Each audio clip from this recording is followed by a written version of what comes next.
Netbook, Windows 11.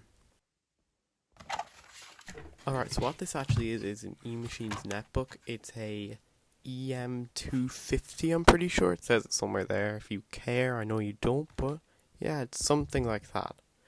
So today, instead of putting SteamOS on it, we're actually going to put Windows 11, because I'm so sick of seeing everyone just put SteamOS on everything. So there's a couple of ports, you know, just basic VGA, USB, audio out, or J45.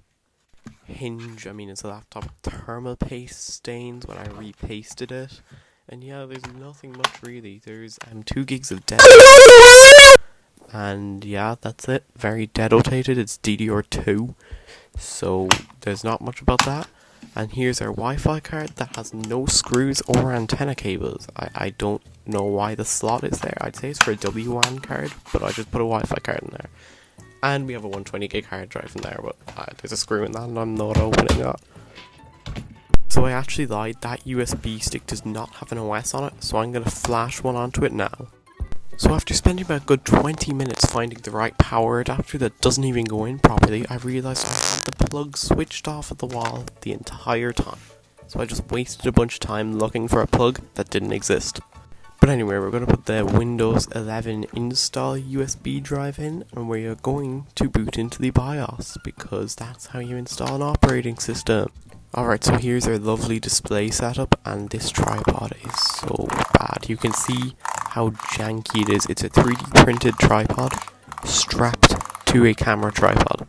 But anyway, I'm just going to use the universal BIOS key, and it is not booting. Usually it does boot at this stage, so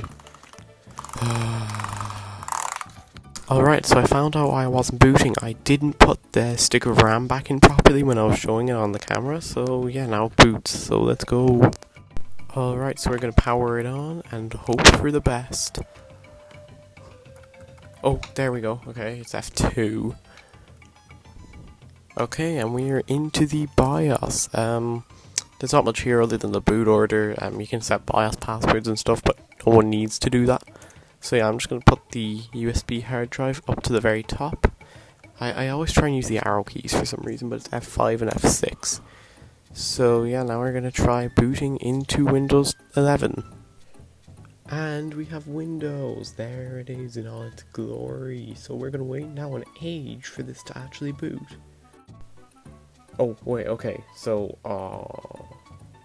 it needs to be 64-bit. Okay, well, I'll have a look for an x86 one.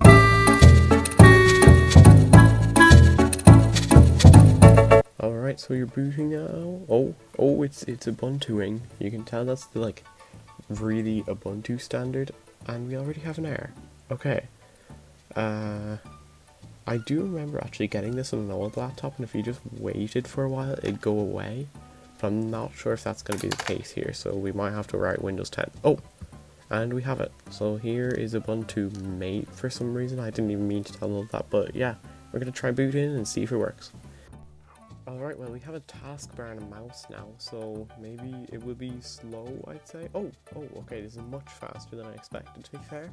In all credit, it isn't as slow as I thought it'd be. That Atom processor is a beast. Okay, so we got the install window, so I'm going to go through this installation process. I'll probably cover most of it because there's no point to show it. But yeah, so we'll install Ubuntu and see if we can get Steam here. Alright, I'm going to go with the minimum installation because I do not need LibreOffice and TuxKart Racing on my netbook. I need as little stuff on it as I possibly can.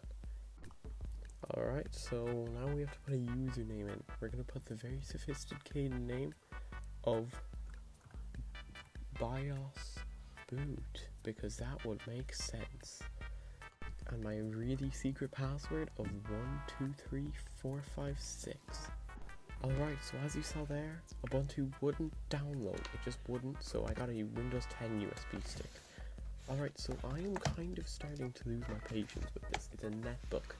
So I have this Windows 10 installed in, and hopefully just going standard will work. Alright, so that install took around 10 minutes, which wasn't too bad, and I did start that timer at like 8%, so it was really like 13 minutes, but still. And here we are. We are actually on the hard drive and we're going to boot now.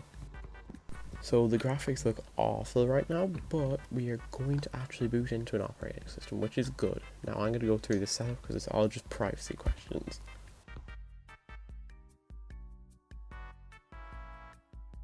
Alright, I'm editing the video right now and I forgot to put the bit in with Windows 10, so basically when I'd answer all the security questions, it just restarted them.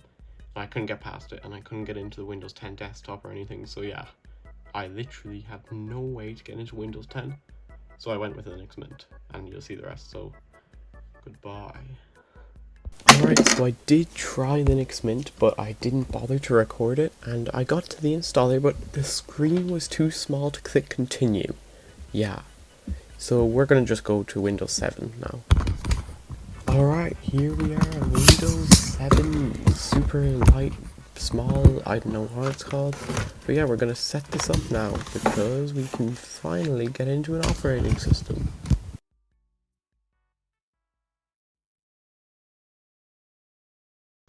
Alright, so after all this time of downloading operating systems, we're finally booting into Windows 7. Now I'm gonna install the drivers off camera, but yeah, we're finally getting into an operating system. Here we are. Windows 7, and it actually comes with the Chrome installer. It's been a day. I'm finally finished downloading games, Steam, and drivers. This better work. So here we are in Steam Big Picture. I'm pretty sure tutorial overlay is supposed to come up, but you can see really, even the UI elements, there's such a delay on it. It's so laggy. But yeah, now we have to really make this into a Steam Deck.